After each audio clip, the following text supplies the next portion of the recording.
C'est donc oui à plus de 64%. Les Suisses ont voté en faveur d'un durcissement du contrôle des armes et le moins qu'on puisse dire, c'est qu'elles sont nombreuses dans le pays.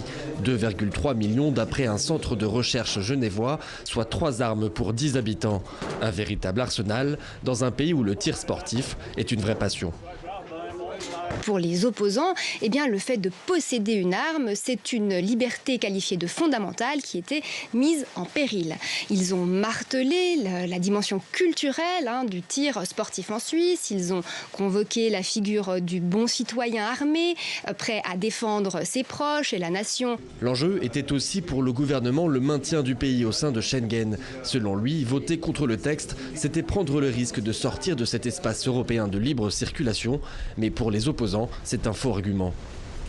Aucun pays voisin de la Suisse aurait un instant un intérêt que la Suisse ferait plus partie de l'espace Schengen. Donc c'était uniquement une campagne de faire peur aux gens parce qu'on n'avait pas des propres arguments qui ont joué pour leur carte. La Suisse, un des pays les plus armés au monde. Et pourtant, les meurtres par armes à feu y sont plutôt rares, ce qui n'est pas le cas des suicides. Dans le pays, près d'une personne sur 2 qui met fin à ses jours se sert d'une arme à feu.